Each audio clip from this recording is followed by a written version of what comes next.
Dans votre livre, vous parlez de 3 niveaux. Il y a les exécuteurs, les finisseurs et les nettoyeurs.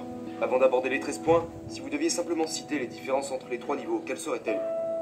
Vous savez, l'exécuteur est quelqu'un qui est bon dans ce qu'il fait, d'accord? Vous lui donnez un travail à faire, il fait ce travail. Ses résultats sont prévisibles, il n'y a rien d'incroyable, il n'y a rien d'exceptionnel, c'est convenable. Maintenant, les finisseurs sont des individus qui vous apporteront des résultats exceptionnels tant que vous leur donnerez un plan de match et qu'ils n'ont pas trop de variables à gérer.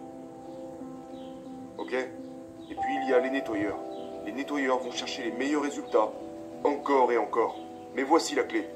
Ils élèvent tous ceux qui se trouvent autour d'eux. Un nettoyeur va élever le niveau de ses coéquipiers. Et il ira chercher ce qui se fait de mieux de nombreuses fois. Pas qu'une fois, pas qu'une seule fois. Peu importe la situation, peu importe le poids qu'ils portent sur leurs épaules, ils ont la capacité de se concentrer, peu importe les circonstances. Et tu sais, quand on parle de sport, ok, on parle de gars qui doivent faire face à des blessures, qui ont aussi des problèmes personnels. Ce sont des êtres humains, comme tout le monde. Mais le nettoyeur ne ramène jamais ses problèmes au travail. Il ne les ramène jamais au travail. Une fois qu'il a mis le pied sur un terrain de football américain, un terrain de baseball, un terrain de foot, un terrain de basket, ça n'a aucune incidence sur lui. Aucune incidence. Tu sais, il y a des gars, quand tu les regardes s'entraîner, tu vois leur productivité fluctuer de bas en haut, tu sais. Et cela n'a en général rien à voir avec ce qui se passe au travail. Mais la plupart du temps avec leurs problèmes personnels. Et ils ramènent ça au travail. Les nettoyeurs ne ramènent pas leurs problèmes personnels au travail. Jamais. Est-ce quelque chose qui s'apprend? Ou est-ce quelque chose qu'on a naturellement? Tous les points peuvent être appris. Ils peuvent tous être appris. Ok? Et j'en parle dans le livre. Vous n'êtes pas né avec. C'est des choses qui s'apprennent. Mais ce qui se passe, c'est que tout le monde va faire face à de l'adversité. Tout le monde aura de l'adversité. Mais c'est la façon dont tu gères cette adversité qui te caractérise. N'attendez jamais que quelqu'un vienne s'occuper de votre adversité. Vous devez lui faire face.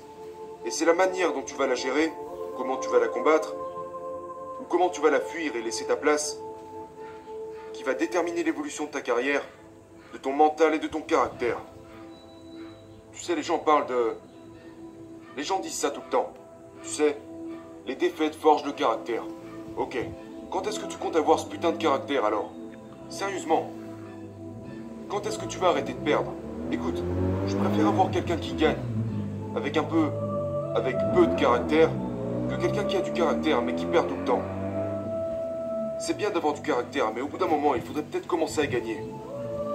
Tu ne peux pas constamment chercher de l'aide. Les autres ont déjà leurs problèmes. Ils ont déjà leurs propres problèmes à régler. Eux aussi, ils ont des buts à atteindre. Après, peut-être qu'ils sont prêts à vous aider. Mais au bout d'un certain temps, si vous cherchez constamment de l'aide, vous échouerez. Tout dépend de vous. Vos échecs et vos réussites dépendent de vous. Tout est une question de clarté. Tout est une question de clarté. La zone porte sur la clarté. Combien de fois t'as vu dans le sport des joueurs à qui on dit « Tu penses trop ». Arrête de penser. Ne pense pas. Maintenant, que se passe-t-il lorsque tu demandes à quelqu'un d'arrêter de penser? Quelle est la première chose qu'il fait? Il pense. Exactement. Il se met à penser. Sais-tu combien d'heures et d'années de préparation sont nécessaires pour être capable de ne pas penser à quoi que ce soit? Ça demande des années et des années et des années à faire la même chose. Encore et encore et encore. Pour apprendre à ne pas penser? À ne pas penser. Pour être capable de prendre une réaction et de la transformer en un réflexe. C'est ce que les plus grands savent faire. La plupart des gens réagissent. Ok? Les meilleurs, c'est leur instinct. C'est impulsif, c'est inné. Ça devient des réflexes. J'ai déjà dit ça. Écoute, fais confiance à ton instinct. C'est ce que font les finisseurs. Tu sais comment ça se passe pour les nettoyeurs? C'est leur instinct qui leur fait confiance. Les engagements que vous avez envers vous-même doivent être plus grands que ceux que vous avez envers les autres. Qu'est-ce que ça veut dire? Ok, la plupart des gens sont absorbés par les engagements qu'ils ont envers les autres. Ok? Vos engagements envers vous-même doivent être immenses, dans le but d'atteindre le plus haut niveau et d'être le meilleur. La pression que vous vous imposez doit être plus grande que la pression qu'essaierait de vous mettre n'importe qui d'autre sur cette planète. Vos attentes envers vous-même doivent être bien plus élevées que celles de n'importe qui d'autre que vous ne pourrez céder face à personne d'autre que vous-même. Donc la clé avec les nettoyeurs, et c'est le plus difficile, la chose la plus difficile à faire, est d'élever le niveau de chaque personne autour de vous. Parce qu'en général, le gars va se dire « Si moi je peux le faire, pourquoi tu n'y arrives pas ?» Mais tout le monde ne peut pas le faire. Ok? J'adore celle-là. Tu sais, les gens disent partout « Nous sommes tous nés avec de la grandeur. » Nous ne naissons pas avec cette putain de grandeur. Ils disent des conneries pour essayer de faire un peu plus de ventes. Oh, nous sommes tous nés avec de la grandeur. Quand tu nais, t'es rien du tout. Tu sais ce que t'as à faire pour aller au paradis? Tu dois batailler et en crever pour mériter ce putain de paradis. Les gens ne savent plus se battre aujourd'hui. Ils ne savent plus lutter.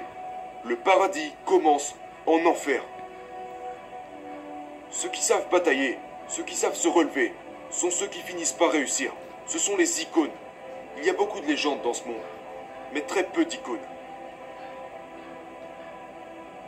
Tout le monde parle de son cercle intime. Ok?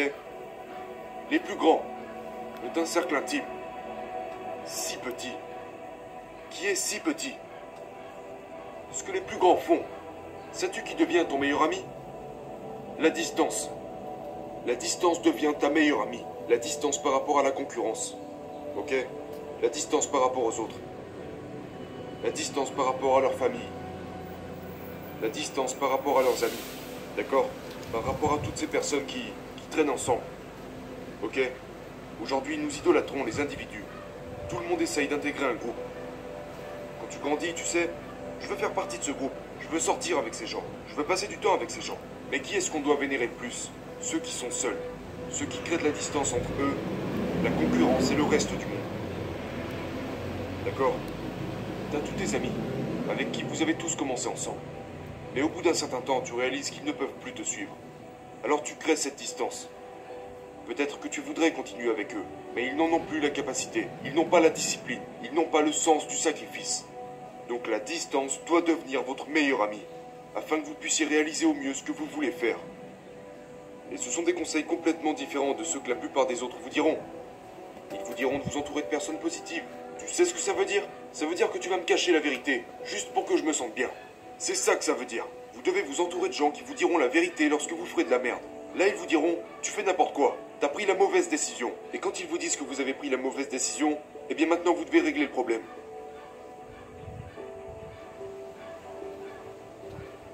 On a tous déjà échoué. Tout le monde a déjà échoué à quelque chose. Mais c'est un échec seulement si vous décidez que c'en est un. Il n'y a pas qu'une seule façon de faire les choses. D'accord? Quand vous avez une personne qui passe des appels téléphoniques pour vendre un produit, non est juste le début d'une conversation différente.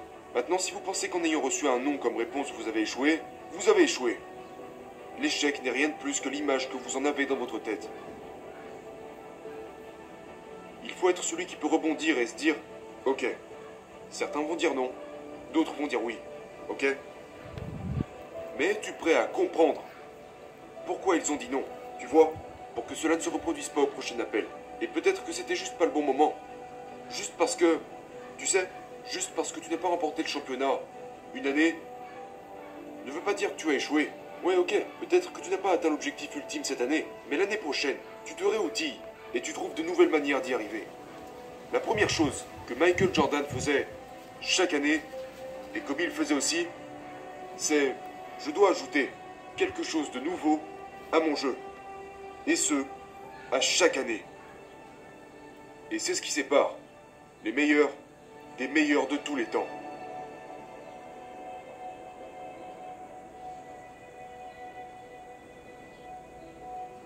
Tout à l'heure, nous parlons de l'échec. Alors voilà la clé à ce niveau-là. La résilience. La résilience.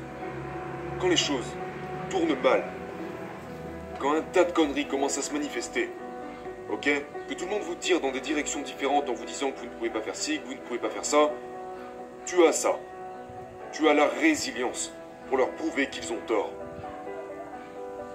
Ce n'est jamais, jamais assez, ok? Les gens disent toujours, tu sais, tu dois aimer le travail. Tu dois aimer ce que tu fais. Tu ne dois pas aimer ce que tu fais. Tu dois être putain d'accro à ce que tu fais. Ok? Tu dois être accro à la victoire. Tout comme l'échec peut être une addiction, la victoire peut être une addiction. Mais tu sais quoi? Tu ne peux pas gagner. Tu dois échanger une dépendance contre une autre dépendance. Donc si tu perds constamment, tu dois échanger cette dépendance contre la victoire. Mais voici le problème. Quand tu remplaces une dépendance, devine quoi? Tu dois en remplacer une autre, puis une autre, puis une autre, encore et encore. Ok?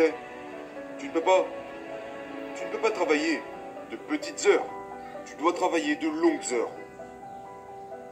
Les gens disent, ah ouais, j'adore celui-là. Il me rend complètement fou. Tu dois travailler plus intelligemment, pas plus dur. Tu dois travailler plus intelligemment et travailler plus dur. Tu dois faire les deux, mon gars. Ok? Tu ne peux pas en faire qu'un. Ça fonctionne ensemble. Tu dois travailler plus intelligemment et travailler plus dur. Tu ne vas certainement pas me demander de travailler moins.